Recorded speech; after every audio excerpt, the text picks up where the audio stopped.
Hello dear friends, स्वागत है आपका अपने यूट्यूब चैनल एसडी एजुकेशन पर।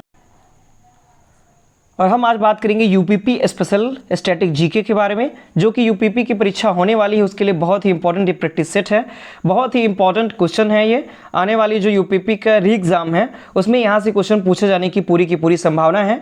तो अगर वीडियो पर आप पहली बार आए हुए हैं तो प्लीज़ वीडियो को लाइक करें, अपने दोस्तों के साथ इसको अधिक से अधिक शेयर करें और चैनल को सब्सक्राइब भी करें, ताकि आने वाली यूपीपी की कोई भी वीडियो हो, कोई भी प्रैक्टिस सेट हो, वो आप तक तुरंत पहुंचे और आपको अच्छा बेनिफिट मिल सके। तो चलिए शुरू करते हैं हम अपने पहले क्वेश्चन के साथ। हमारा सबसे पहला क्वेश्चन है, जो मेनिंजाइटिस रोग है यह किसको प्रभावित करता है, यानी कि मेनिंजाइटिस जो रोग होता है यह किसको प्रभावित करता है। ए ऑप्शन है वृक्क, बी ऑप्शन है यकृत, सी ऑप्शन है हृदय और डी ऑप्शन है मस्तिष्क। तो इस प्रश्न का सही जवाब है ऑप्शन नंबर डी, यानी कि जो मेनिंजाइटिस रोग होता है इसमें हमारा जो शरीर का कौन सा पार्ट यानी कि मस्तिष्क जो है ये प्रभावित हो जाता है।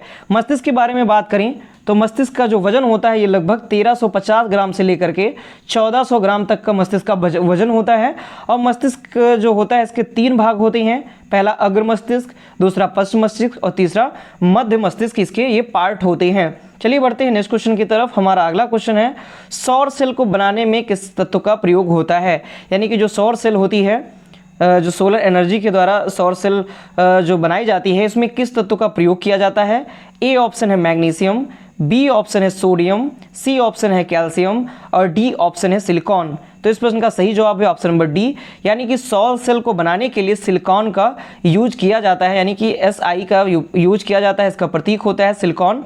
सिलिकॉन का ही प्रयोग किया जाता है सौर सेल बनाने के लिए। बढ़ेंगे नेक्स्ट क्वेश्चन की तरफ। जो हजामत का शीशा होता है, हजामत के शीशे का मतलब ऐसा शीशा जो कि आप लोग दाढ़ी बनाने में यूज करते हैं, जो नाई लोग होते हैं वो वहाँ पर अपने शीशा यूज करते हैं, वहाँ पर रखते हैं। तो ऐसा शीशा कौन सा होता है। तो ए ऑप्शन है उत्तल लेंस का होता है, बी ऑप्शन है अवतल होता है, सी ऑप्शन है समतल होता है और डी ऑप्शन है परवलयी होता है। तो इस प्रश्न का सही जवाब है ऑप्शन नंबर बी, यानी कि जो हजामत या जो दाढ़ी बनाने का जो शीशा होता है वह अवतल होता है, यानी कि वह अवतल दर्पण का होता है। यानी क्या कैसा होता है, अवतल दर्पण का होता है। नेक्स्ट क्वेश्चन की तरफ चलेंगे। अगला क्वेश्चन है, टूटी हड्डियों को जोड़ने के लिए निम्नलिखित में से किसका प्रयोग किया जाता है, यानी कि जब हड्डियां टूट जाती हैं तो आपके ऊपर एक वाइट कलर का प्लास्टर चढ़ाया जाता है, तो उस प्लास्टर में किसका उपयोग किया जाता है। जो प्लास्टर चढ़ता है तो हड्डियों को जोड़ने के लिए, तो उसमें किसका यूज किया जाता है। तो ए ऑप्शन है सफ़ेद सीमेंट, बी ऑप्शन है सफ़ेद लेड, सी ऑप्शन है जिंक ऑक्साइड और डी ऑप्शन है प्लास्टर ऑफ पेरिस। तो इस प्रश्न का सही जवाब है ऑप्शन नंबर डी, यानी कि टूटी हड्डियों को जोड़ने के लिए प्लास्टर ऑफ पेरिस का यूज किया जाता है। इसी को मिला करके ही हमारे ऊपर एक जो प्लास्टर चढ़ाया जाता है हड्डियों के ऊपर, तो वह प्लास्टर ऑफ पेरिस का बना हुआ होता है। अगले क्वेश्चन की तरफ बढ़ते हैं। नेक्स्ट क्वेश्चन है, किस जिले में मोहनजोदाड़ो स्थित है, यानी कि आप लोग मोहनजोदाड़ो जानते ही होंगे। मोहनजोदाड़ो तो मोहनजोदाड़ो जो है तो ये किस जिले में स्थित है, यानी कि मोहनजोदाड़ो आप जानते हैं जो हड़प्पा सभ्यता है या सिंधु घाटी सभ्यता है उसका एक प्रमुख स्थल है मोहनजोदाड़ो। तो ये कौन से जिले में स्थित है। तो ए ऑप्शन है लरकाना, बी ऑप्शन है मोंटगोमरी, सी ऑप्शन है सिंध और डी ऑप्शन है उधमपुर।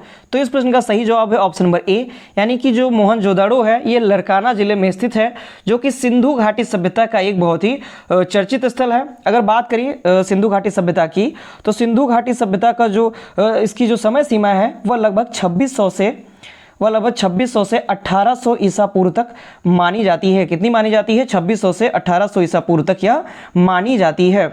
आगे अगर मोहनजोदड़ो स्थल की बात करें तो जो मोहनजोदड़ो की जो खुदाई है यह 1922 में की गई थी। कब की गई थी, 1922 में इसकी खुदाई की गई थी मोहनजोदड़ो की। और इसके जो खुदाई करता थे या इसके जो खोजकर्ता थे वह थे राखल दास बनर्जी, यानी कि मोहनजोदड़ो के खोजकर्ता कौन थे, वो थे राखल दास बनर्जी थे।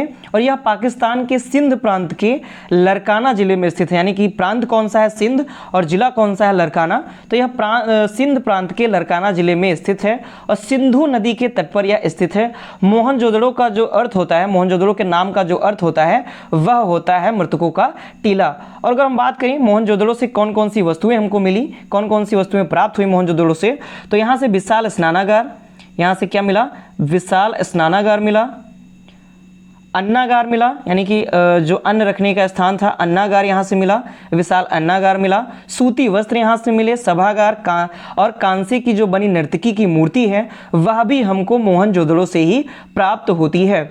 चलिए बढ़ते हैं अपने नेक्स्ट क्वेश्चन की तरफ। हमारा अगला क्वेश्चन है, राज्य अपहरण की नीति को किसने प्रारंभ किया था? यानी कि इसे राज्य अपहरण नीति या इसे ही राज्य हड़प नीति के नाम से भी जानते हैं। किस नाम से जानते हैं? राज्य हड़प नीति के नाम से भी जानते हैं। और इसको किसने प्रारंभ किया था? तो ए ऑप्शन है लॉर्ड हॉर्डिंग, बी ऑप्शन है लॉर्ड क्लाइव, सी ऑप्शन है लॉर्ड वेंटिक और डी ऑप्शन है लॉर्ड डलहौजी। तो इस प्रश्न का सही जवाब है ऑप्शन नंबर डी, यानी कि जो लॉर्ड डलहौजी था इसने ही राज्य अपहरण की नीति या राज्य हड़प नीति प्रारंभ की थी। इसमें क्या होता था कि मान लीजिए किसी भी राज्य का कोई अगर उत्तराधिकारी नहीं है तो उन राज्यों को जो अंग्रेज सरकार थी वो अपने कब्जे में ले लेती थी। लॉर्ड डलहौजी वो अपने कब्जे में उसको ले लेता था। इसी को राज्य हड़प या राज्य अपहरण की नीति कहते थे और इसको लॉर्ड डलहौजी ने प्रारंभ किया हुआ था। नेक्स्ट क्वेश्चन की तरफ बढ़ते हैं। भारत का लौह पुरुष किसको कहते हैं? यानी कि भारत के लौह पुरुष के नाम से किसे जाना जाता है? तो ए ऑप्शन है गोपाल कृष्ण गोखले, बी ऑप्शन है बीजी तिलक यानी बाल गंगाधर तिलक, सी ऑप्शन है एम के गांधी और डी ऑप्शन है सरदार पटेल। तो इस प्रश्न का सही जवाब है ऑप्शन नंबर डी, यानी कि जो सरदार वल्लभ भाई पटेल जी हैं इनको भारत का लौह पुरुष कहा जाता है। नेक्स्ट क्वेश्चन की तरफ बढ़ेंगे। हमारा अगला क्वेश्चन है, नमक सत्याग्रह के समय गांधी जी के गिरफ्तार हो जाने के बाद आंदोलन के नेता के रूप में उनका स्थान किसने लिया? यानी कि जब महात्मा गांधी जी ने नमक सत्याग्रह किया था तो उस समय वो गिरफ्तार हो गए थे। तो उनके गिरफ्तार होने के बाद जो आंदोलन था नमक सत्याग्रह का, इसके नेता के रूप में किसको स्थान दिया गया था? यानी कि किसको इस आंदोलन का नेता बनाया गया था? तो ए ऑप्शन है अब्बास तैयब जी, बी ऑप्शन है अब्दुल कलाम आज़ाद, सी ऑप्शन है जवाहरलाल नेहरू और डी ऑप्शन है वल्लभ भाई पटेल। तो इस प्रश्न का सही जवाब है अब्बास तैयब जी, यानी कि जब नमक सत्याग्रह के समय गांधी जी को गिरफ्तार कर लिया गया था तो उनके स्थान पर अब्बास तैयब जी जो थे वो आंदोलन के नेता के रूप में इनको चुना गया था। अगर हम बात करें महात्मा गांधी जी के कुछ सत्याग्रह के बारे में, कुछ इन्होंने जो सत्याग्रह किए, तो इन्होंने जो दांडी मार्च किया था, दांडी मार्च किया, तो इसमें इन्होंने क्या किया था? इन्होंने नमक कानून तोड़ा था, यानी कि नमक कानून, नमक बना करके इन्होंने नमक कानून तोड़ा। फिर बात करें तो इनकी जो दूरी थी जहां से साबरमती आश्रम से दांडी मार्च तक इन्होंने या दांडी मार्च निकाला था, दांडी मार्च जो कि गुजरात जिले में है, तो वहां पर इन्होंने साबरमती से लेकर के दांडी तक इन्होंने पैदल चल करके दांडी मार्च निकाला। दूरी थी लगभग, इनकी बात करें तो 385 किलोमीटर की दूरी थी दांडी मार्च की। समय 24 दिन का लगा था और उस समय सदस्य कितने थे? तो 78 लोग जो थे वो इस दांडी मार्च में शामिल थे, यानी कि 78 लोग इस क्या कहते हैं दांडी मार्च में शामिल थे और सबसे ज़्यादा व्यक्ति जो थे वो गुजरात से ही थे। ये था इनका दांडी मार्च। बढ़ते हैं अपने नेक्स्ट क्वेश्चन की तरफ। हमारा अगला क्वेश्चन है, किसने सचिन साल्यान द्वारा स्थापित हिंदुस्तान रिपब्लिक एसोसिएशन यानी कि हिंदुस्तान रिपब्लिक एसोसिएशन HRA का नाम बदलकर Hindustan Republic association Hindustan socialist Republic association यानी HSRA कर दिया था? यानी कि पहले नाम था HRA हिंदुस्तान रिपब्लिक एसोसिएशन, इसका नाम बदलकर हिंदुस्तान सोशलिस्ट रिपब्लिक एसोसिएशन कर दिया गया। तो यह किसने किया था? ए ऑप्शन है रास बिहारी बोस, बी ऑप्शन है बटुकेश्वर दत्त, सी ऑप्शन है सरदार भगत सिंह और डी ऑप्शन है चंद्रशेखर आज़ाद। तो इस प्रश्न का सही जवाब हो जाएगा ऑप्शन नंबर डी, यानी कि चंद्रशेखर आज़ाद ने HRA का नाम बदलकर HSRA यानी हिंदुस्तान सोशलिस्ट रिपब्लिक एसोसिएशन कर दिया था। बढ़ते हैं नेक्स्ट क्वेश्चन की तरफ। हमारा अगला क्वेश्चन है, भारतीय संविधान में जो समवर्ती सूची है यह समवर्ती सूची को कहाँ से लिया गया है? किसके संविधान से यह समवर्ती सूची ली गई है? तो ए ऑप्शन है संयुक्त राज्य अमेरिका, बी ऑप्शन है कनाडा, सी ऑप्शन है जर्मनी और डी ऑप्शन है ऑस्ट्रेलिया। तो इस प्रश्न का सही जवाब है हो जाएगा ऑप्शन नंबर डी, यानी कि जो समवर्ती सूची है यह संविधान में ऑस्ट्रेलिया के संविधान से ली गई है, यानी कि ऑस्ट्रेलिया के संविधान से समवर्ती सूची को लिया गया है। अगर समवर्ती सूची की बात करें, अगर सूची की बात करें तो संविधान में 7वीं अनुसूची में बात की गई है। तो संविधान के 7वीं अनुसूची में केंद्र व राज्य के बीच शक्तियों के विभाजन की बात की गई है, जिसके अंतर्गत 3 सूचियां यहाँ पर हैं। पहली है संघ सूची, दूसरी है राज्य सूची और तीसरी है समवर्ती सूची। तीसरी है समवर्ती सूची। संघ सूची में क्या बात किया गया है कि जो संघ सूची है इसके अंतर्गत 97 विषय शामिल हैं और इस पर विधि या नियमों का जो निर्माण है उसका अधिकार संसद को है, यानी कि इसमें जो भी नियम होंगे वो संसद बना सकती है। फिर बात करते हैं राज्य सूची के बारे में। तो राज्य सूची में 61 विषयों को शामिल किया गया है, इसमें 61 विषय हैं और इसके अंतर्गत इसके निर्माण का जो अधिकार है वह राज्य के विधानमंडलों को है, यानी कि सिर्फ और सिर्फ राज्य के विधानमंडल ही इसके अंतर्गत नियम बना सकते हैं। और बात करें समवर्ती सूची की, तो समवर्ती सूची में 52 विषय हैं और इसमें संसद और राज्य विधानमंडल दोनों कानून बना सकते हैं, दोनों लोग इस पर कानून बना सकते हैं। बढ़ते हैं अपने नेक्स्ट क्वेश्चन की तरफ। हमारा अगला क्वेश्चन है, पंचायती राज व्यवस्था में स्थानीय स्वशासन की व्यवस्था कैसी होती है?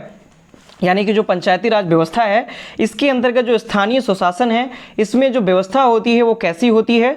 ए ऑप्शन है ग्राम, ब्लॉक, जिला, राज्य स्तर पर 4 स्तरीय व्यवस्था। बी ऑप्शन है ग्राम, फिर ब्लॉक स्तर, फिर जिला स्तर पर 3 स्तरीय संरचना। सी ऑप्शन है ग्राम ब्लॉक स्तर पर 2 स्तरीय व्यवस्था और डी ऑप्शन है ग्राम स्तर पर 1 स्तरीय व्यवस्था। तो इस प्रश्न का सही जवाब है ऑप्शन नंबर बी, यानी कि पहले ग्राम स्तर, फिर ब्लॉक स्तर, फिर जिला स्तर, इस प्रकार से 3 स्तरीय संरचना होती है पंचायती राज व्यवस्था के अंतर्गत। स्थानीय स्वशासन की व्यवस्था में 3 स्तरीय संरचना होती है, जिसमें पहले ग्राम स्तर, फिर ब्लॉक स्तर, उसके बाद जिला स्तर आता है। बढ़ेंगे नेक्स्ट क्वेश्चन की तरफ। हमारा अगला क्वेश्चन है, भूपेन हजारिका सेतु का निर्माण किस राज्य में किया गया है? यानी कि जो भूपेन हजारिका सेतु है, पुल है, ये किस राज्य में इसका निर्माण किया गया है, किस राज्य में स्थित है? तो ए ऑप्शन है गुजरात, बी ऑप्शन है महाराष्ट्र, बी ऑप्शन है कर्नाटक, सी ऑप्शन है महाराष्ट्र और डी ऑप्शन है असम। तो इस प्रश्न का सही जवाब है ऑप्शन नंबर डी, यानी कि असम में भूपेन हजारिका सेतु का निर्माण किया गया है। बढ़ेंगे नेक्स्ट क्वेश्चन की तरफ। हमारा अगला क्वेश्चन है, राज्य मानवाधिकार आयोग अपनी वार्षिक रिपोर्ट किसे देता है? यानी कि जो राज्य का मानवाधिकार आयोग होता है ये अपनी वार्षिक रिपोर्ट किसे सौंपता है? ए ऑप्शन है राज्य सरकार को, बी ऑप्शन है केंद्रीय सरकार को, सी ऑप्शन है राष्ट्रीय मानवाधिकार आयोग को और डी ऑप्शन है राज्यपाल को। तो इस प्रश्न का सही जवाब है ऑप्शन नंबर फर्स्ट, यानी कि राज्य मानवाधिकार आयोग जो है ये राज्य सरकार को अपनी वार्षिक रिपोर्ट प्रस्तुत करता है या उनको सौंपता है। बात करें अगले क्वेश्चन की, तो दक्षिण एशियाई क्षेत्रीय सहयोग संघ, जिसे दक्षेस के नाम से जानते हैं, दक्षिण एशियाई क्षेत्रीय सहयोग संघ का जो मुख्यालय है वह कहां पर है? तो ए ऑप्शन है भारत, बी ऑप्शन है नेपाल, सी ऑप्शन है पाकिस्तान और डी ऑप्शन है श्रीलंका। तो इस प्रश्न का सही जवाब है ऑप्शन नंबर बी, यानी कि नेपाल में दक्षिण एशियाई क्षेत्रीय सहयोग संघ का मुख्यालय है। नेपाल की राजधानी क्या होती है? नेपाल की राजधानी होती है काठमांडू, नेपाल की राजधानी होती है और नेपाली यहाँ पर जो मुद्रा चलती है वो चलती है नेपाली रुपया। बढ़ेंगे नेक्स्ट क्वेश्चन की तरफ। तो हमारा लास्ट क्वेश्चन है, एशिया के सबसे बड़े मरुस्थल, यानी कि एशिया का सबसे बड़ा मरुस्थल का नाम बताइए, यानी कि एशिया का सबसे बड़ा मरुस्थल कौन सा है? तो ए ऑप्शन है थार, बी ऑप्शन है गोबी, सी ऑप्शन है टकलामकान और डी ऑप्शन है काराकोरम। तो इस प्रश्न का सही जवाब है ऑप्शन नंबर बी, यानी कि जो गोबी मरुस्थल है ये एशिया का सबसे बड़ा मरुस्थल है। यह कहाँ पर स्थित है? तो यह चीन और मंगोलिया दोनों देशों में यह फैला हुआ है। चीन और मंगोलिया इन दोनों देशों में यह फैला हुआ है। मंगोलिया अगर बात करें गोबी का, तो गोबी जो शब्द है ये एक मंगोलियन शब्द है जिसका अर्थ होता है जल रहित स्थान, यानी कि जहाँ पर जल नहीं होता है तो वहाँ उस स्थान को मंगोलियन भाषा में गोबी बोलते हैं और इसका हिंदी अर्थ होता है जल रहित स्थान। यह एक ठंडा रेगिस्तान भी कहलाता है क्योंकि यहाँ पर बर्फ़ भी पड़ती रहती है, क्योंकि चीन और मंगोलिया का जो क्षेत्र होता है वहाँ पर बर्फ़ भी पड़ती है, तो इसीलिए यह ठंडा रेगिस्तान के नाम से भी जाना जाता है। तो ये थे हमारे मोस्ट इंपॉर्टेंट क्वेश्चंस जो कि यूपीपी के लिए अगर आप परीक्षा की तैयारी कर रहे हैं तो उसके लिए बहुत ही इंपॉर्टेंट क्वेश्चन है। तो वीडियो को आप शुरू से लेकर लास्ट तक जरूर देखिए, अपने दोस्तों के साथ अधिक से अधिक शेयर कीजिए और हमारे चैनल को सब्सक्राइब कीजिए। धन्यवाद।